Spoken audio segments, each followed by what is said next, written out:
Dad perfect events.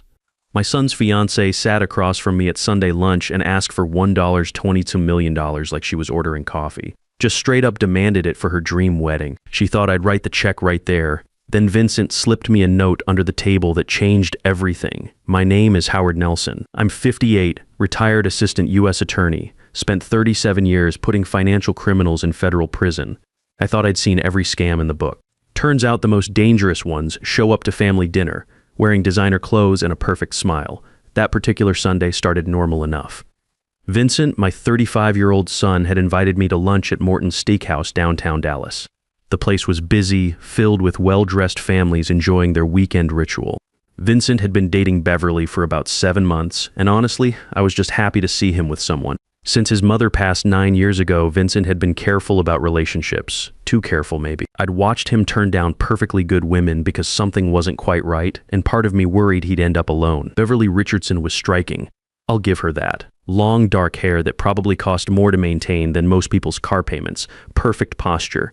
The kind of woman who knew exactly how good she looked and exactly how to use it. She had this way of tilting her head when she listened that made you feel like you were the most interesting person in the room. Her mother, Linda, usually tagged along to these family meals, which should have been my first red flag. What 32-year-old brings her mom to every dinner with her boyfriend's family? Linda Richardson was in her late 50s, dressed in what looked like expensive clothes, but with a kind of careful styling that suggested she was trying to project wealth rather than actually having it. She had the same calculating eyes as Beverly, though she tried harder to hide it behind practiced Southern charm and comments about family values. Vincent looked tense when I arrived at our usual corner booth. I noticed it immediately, the way he kept adjusting his napkin, checking his phone, the forced quality of his smile when Beverly touched his arm. His shoulders were rigid under his dress shirt, and he had that pale look he used to get as a kid when he knew he was in trouble. But I figured it was just pre-wedding jitters. They'd gotten engaged 3 weeks earlier, and Vincent had seemed genuinely excited when he called to tell me. The restaurant was one of those upscale places where the servers know your drink order and the lighting is soft enough to make everyone look 10 years younger. Our usual waiter, Miguel, brought my bourbon without being asked, a double maker's mark, neat. Vincent ordered his typical club soda with lime, which should have been another warning sign. He usually had a beer with lunch. Howard, Beverly said, leaning forward with that brilliant smile as she opened a leather portfolio that looked like it cost more than my monthly utilities. I'm so excited to share our wedding plans with you. Instead of the usual talk about venues or dates, Beverly spread glossy photos and typed documents across the white tablecloth. The portfolio was clearly expensive real leather, gold-embossed corners, the kind of presentation folder that serious businesses use for major proposals. Vincent and I have been working with Dallas's top wedding planner. She began, her voice taking on a business-like quality that made something in my prosecutor's gut tighten. We've calculated that for the wedding we envision, we'll need exactly $1.2 million. The bourbon arrived in a heavy crystal glass. I took a slow sip, watching her face over the rim. Vincent's knuckles were white around his water glass, and I could see a muscle jumping in his jaw. 1.2 million, I repeated, keeping my voice neutral. That's very specific. Oh, it breaks down precisely, Beverly said, warming to her subject. Her eyes had a gleam I'd seen before in deposition rooms when a witness thought they had the perfect story rehearsed. The venue alone is $600,000. We're looking at the mansion on Turtle Creek for 250 guests. She flipped to a page showing the hotel's ballroom, all crystal chandeliers and marble columns. Then $300,000 for floral arrangements and decor. I've always dreamed of having white orchids flown in from Thailand, and the ice sculptures alone will be $50,000. Beverly paused dramatically, touching her collarbone in what I'm sure she thought was a demure gesture. My dress is $150,000. Vera Wang is designing it personally. It's a once-in-a-lifetime piece, hand-beaded with Swarovski crystals. Linda jumped in then, her voice syrupy with false warmth.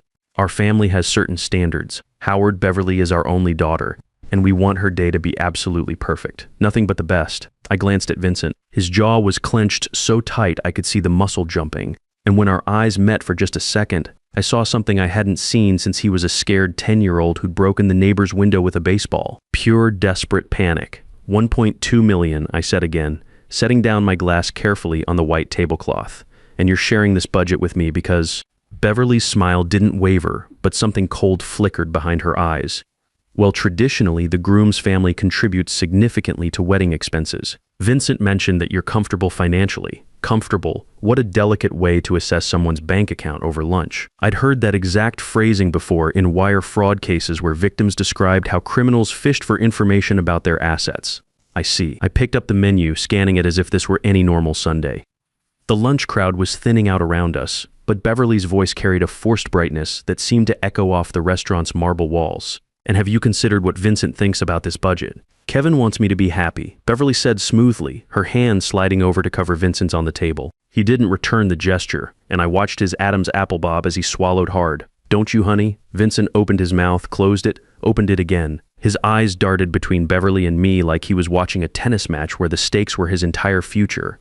We've discussed that this is important to Beverly. Vincent understands that if his family truly cares about him, they'll want to see him start his marriage properly. Beverly cut him off smoothly, her voice taking on a sharper edge. With the respect and celebration he deserves. The threat was subtle, but unmistakable. Support this financial demand or you don't really support your son. I'd seen this manipulation tactic in domestic abuse cases isolate the victim by making their support system choose sides. That's when I felt something brush against my knee under the table. Vincent's hand passing me something small and folded.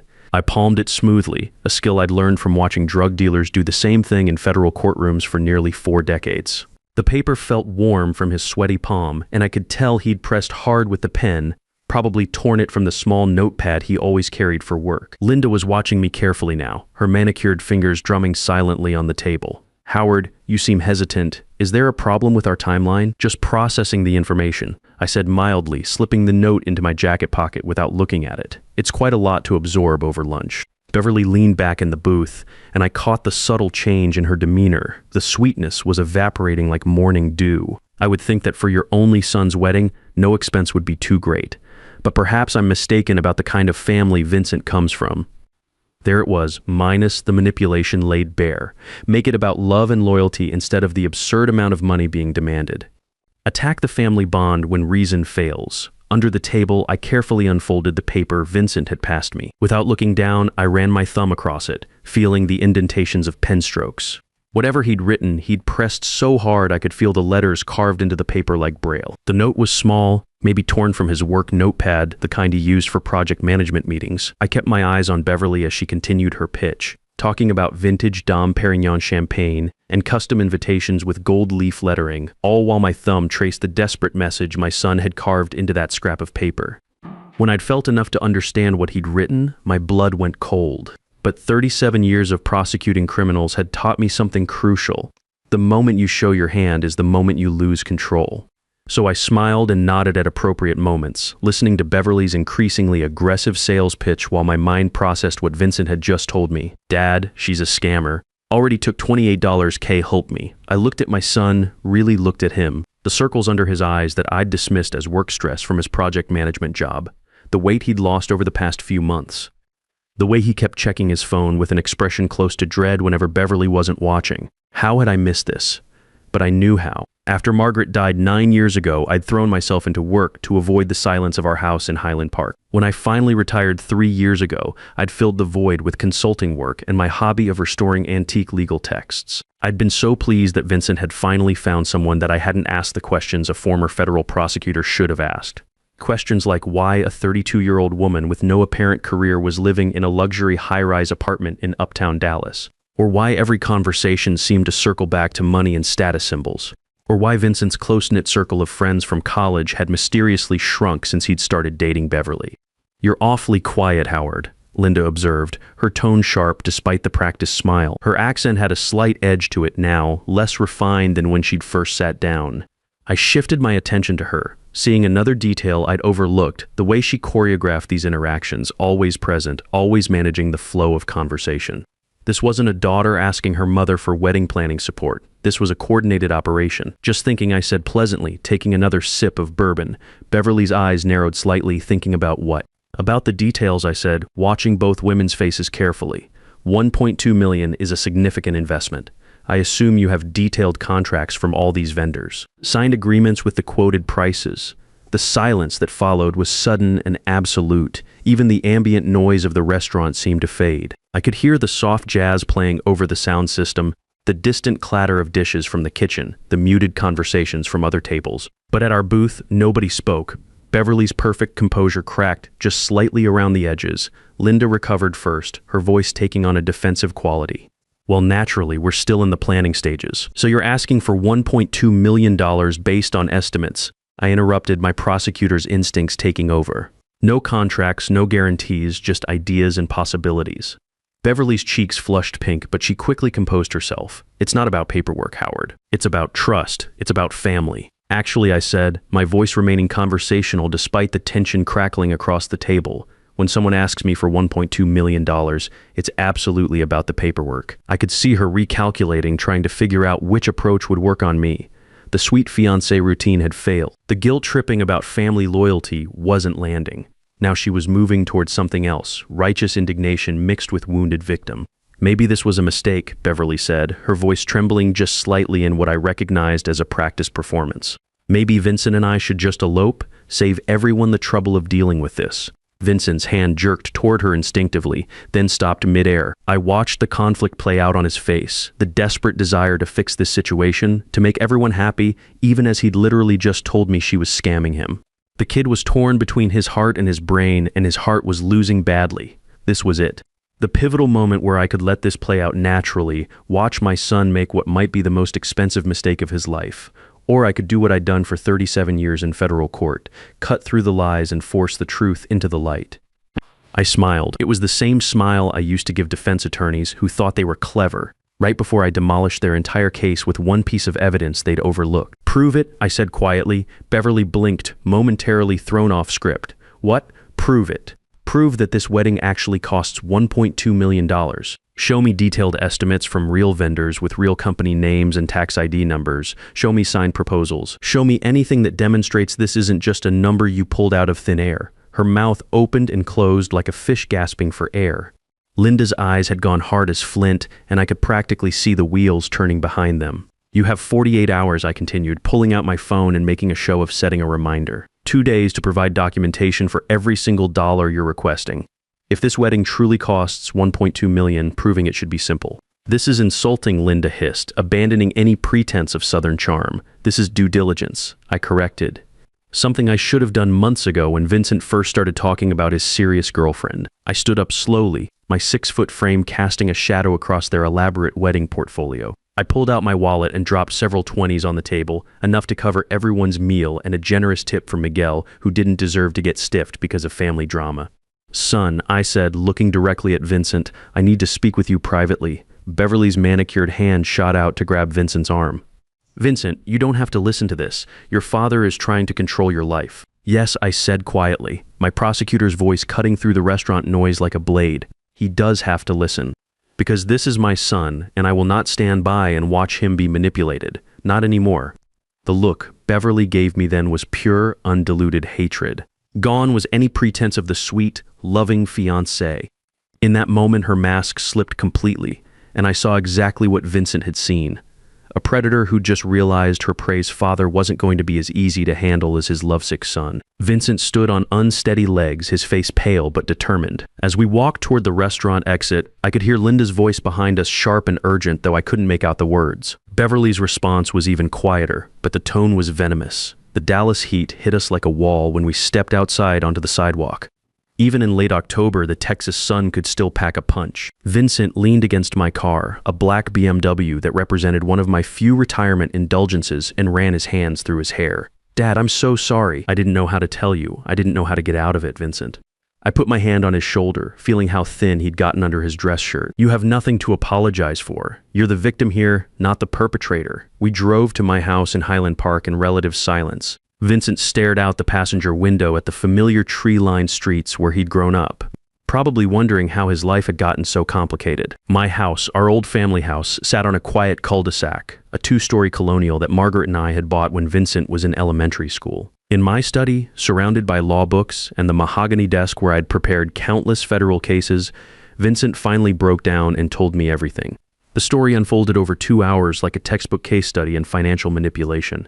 It had started so perfectly, he said. They'd met at a charity fundraiser for the Dallas Children's Hospital. Beverly had approached him, complimented his work with the tech company, actually seemed interested when he talked about project management strategies. She'd asked intelligent questions, remembered details from previous conversations, made him feel heard.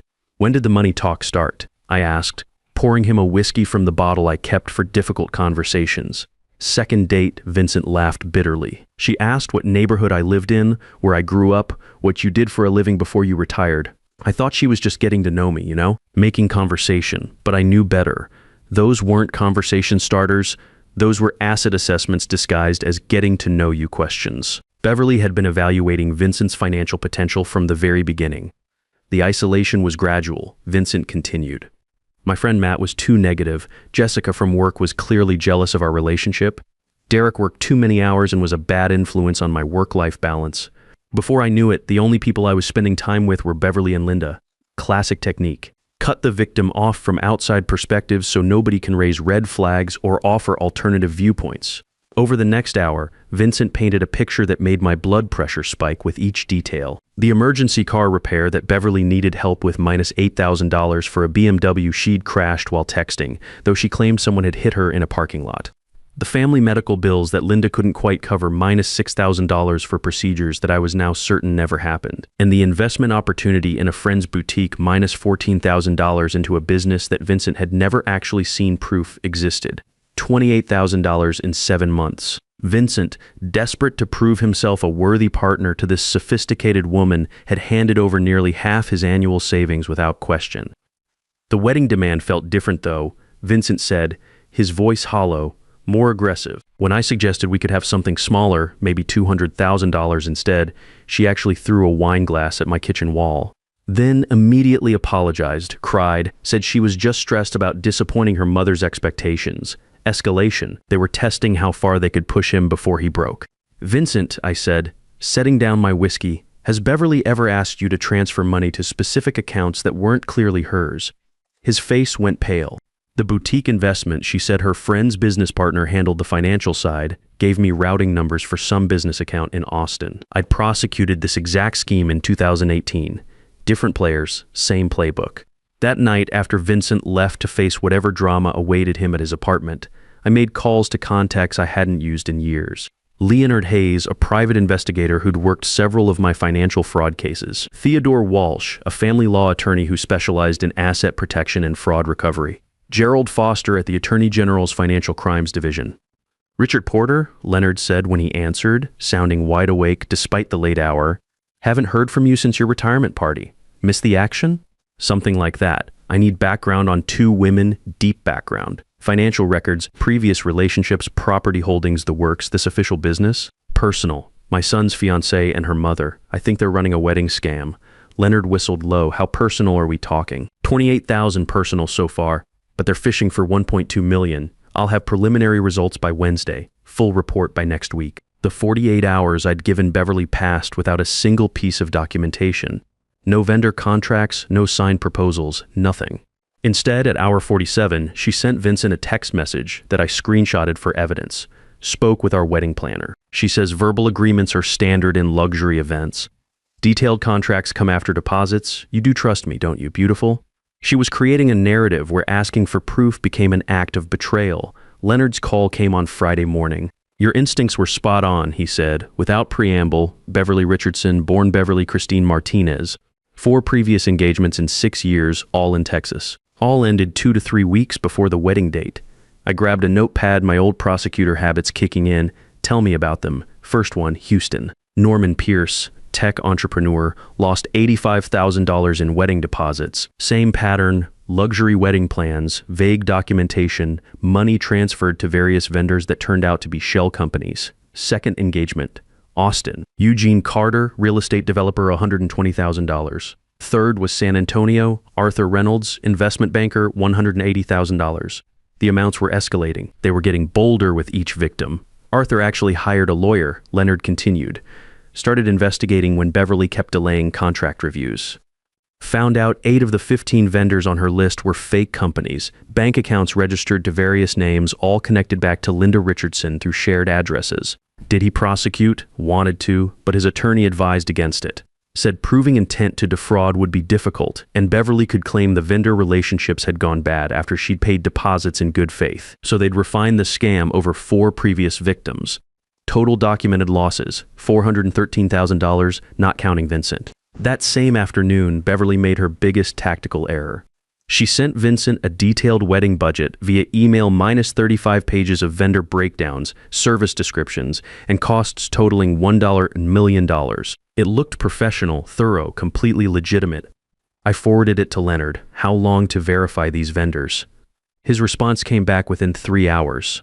14 of these companies don't exist. The others are real businesses, but when I called pretending to be a groom checking references, none have contracts or even conversations with anyone named Beverly Richardson or Martinez. Perfect. She just provided written evidence of fraud. I called Theodore Walsh. I need you to prepare for war. My son's being targeted by professional wedding scammers, and I want criminal charges that stick. How strong is your evidence? Strong enough that they'll be begging for plea deals. 2 weeks later, Beverly delivered the final nail in her own coffin. She sued Vincent for breach of promise to marry, demanding $800,000 for emotional distress and lost opportunities. Her bottom feeder attorney had cobbled together a case built entirely on emotional manipulation. At the hearing, Theodore played the recording Vincent had made of Beverly's conversation with Linda. She cheerfully agreed to be recorded when Vincent suggested it for relationship transparency. The audio was crystal clear. Beverly calling Vincent weak and discussing how to milk this situation before moving to their next target city. Judge Carol Henderson's expression grew harder with each damning word. The plaintiff's suit is dismissed with prejudice, she announced. Furthermore, I'm referring this matter to the Dallas County District Attorney's Office for investigation of fraud. Beverly's face crumpled. Linda looked like she wanted to run. Outside the courthouse, I called Gerald Foster. 20 minutes later, arrest warrants issued for Beverly Richardson and Linda Richardson. Wire fraud, organized criminal activity. The federal charges hit hard. Beverly got 6 years, Linda got 8 because of prior convictions. Joint restitution of $485,000 to all victims. 6 months later, Vincent was dating a school teacher named Sarah who laughed when he mentioned Beverly's $102 million wedding budget. For that much money, she said we could buy a house and take a really nice honeymoon. As for me, turns out you can retire from prosecution, but the prosecutor never really retires from you. When someone demands $1.2 million over Sunday lunch, they should remember there might be someone at that table who spent 37 years learning to spot a con artist. Beverly Richardson learned that lesson the hard way. She's got 6 years to think about it. Sometimes the most expensive lessons come disguised as love. But when you have someone in your corner who knows the difference between genuine affection and calculated manipulation, those lessons become a lot cheaper. Trust is earned in drops and lost in buckets, but wisdom is passed down from father to son, one Sunday lunch at a time. The best revenge isn't getting even, it's using everything you've learned in 37 years to make sure the people you love never have to learn those lessons the hard way. Love makes you vulnerable, but family makes you strong. And sometimes that strength comes with 37 years of federal prosecution experience attached. When someone shows you who they really are, believe them the first time. But when they try to fool your family, that's when you show them who you really are.